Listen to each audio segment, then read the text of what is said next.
حسین کی شہادت کے بعد شمر امام حسین علیہ السلام کے پاس آیا اور آپ کے سینہ مبارک پر اس نے اپنا ناپاک پاؤں رکھا اور اس کے بعد امام حسین علیہ السلام کے سر کو تن سے جدا کر دیا۔ امام حسین کے خیموں کو لوٹا گیا، ان کی عورتوں اور بچوں کو قیدی بنا لیا گیا۔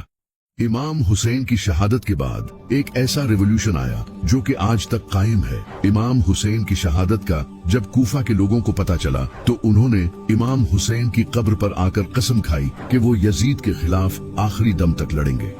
ان کا امتحان ہماری تلوار ہی ہوگی۔ اس کے بعد انہوں نے یزید کے خلاف جنگ کی اور شہید ہو گئے۔ اس کے بعد مکہ میں عبداللہ بن زبیر نے یزید کی بیعت کرنے سے انکار کر دیا، یہاں ہم ان کو روکیں گے۔ جس کے بعد مکہ کے مسلمانوں نے یزید سے جنگ کی اور ہزاروں مسلمان شہید ہوئے۔ نہ رحم کرو۔ اس کے بعد مدینہ کے لوگوں نے بھی یزید کی بیعت توڑ دی۔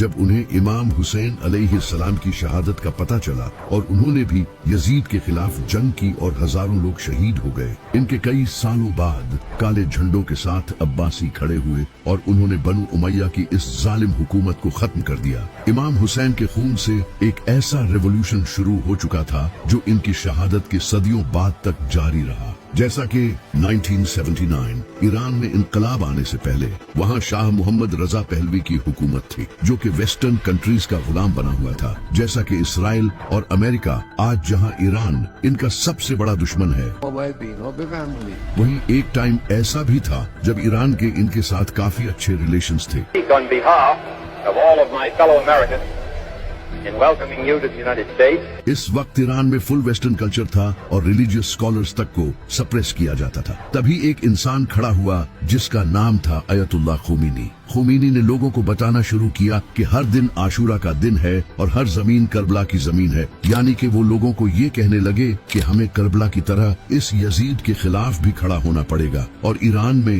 رجیم چینج لانا ہوگا۔ خمینی نے مجلسوں میں لوگوں کو اویئر کرنا شروع کیا، لوگ ان کی بات سمجھنے لگے اور لبیک یا حسین کے نعرے لگانے لگے۔ لوگ امام حسین علیہ السلام کے جھنڈے اٹھانے لگے اور یہاں تک کہ کئی ہزاروں مسلمانوں نے حکومت سے لڑنے میں اپنی جان تک دی۔ لوگ امام حسین علیہ السلام کی سٹوری سے موٹیویٹ ہونے لگے اور اسی طرح آیت اللہ خمینی نے ایران کی حکومت پلٹ دی، جس کے بعد ایران میں ویسٹرن کلچر ختم کر کے اسلامی حکومت لائی گئی۔ ایران کی اسلامی موومنٹ سے انسپائر ہو کر نائجیریا میں شیخ ابراہیم نے بھی شیعہ موومنٹ سٹارٹ کی۔ یہ لوگ بھی امام حسین کے نعرے لگانے لگے اور پروٹیسٹ کرنے لگے، جسے دیکھ کر دسمبر 2015 میں نائجیریا کی سیکیورٹی فورسز نے ان پر اٹیک کیا اور 1000 سے زیادہ شیعہ مسلمان شہید ہوئے، جس میں سے 3 تو شیخ ابراہیم کے بیٹے تھے۔ شیخ ابراہیم اور ان کی بیوی کو گولی ماری گئی اور بغیر کسی مقدمے کے انہیں جیلوں میں ڈال دیا گیا۔ اسی طرح عراق کے لوگوں نے حکومت کی کرپشن، غربت اور امریکہ کی فورن انٹرفیرنس سے تنگ آ کر حکومت کے خلاف پروٹیسٹ شروع کر دیا۔ Iraq is dealing with a fourth day of violent anti-government protests. یہ پروٹیسٹرز خود کو حسین اور حکومت کو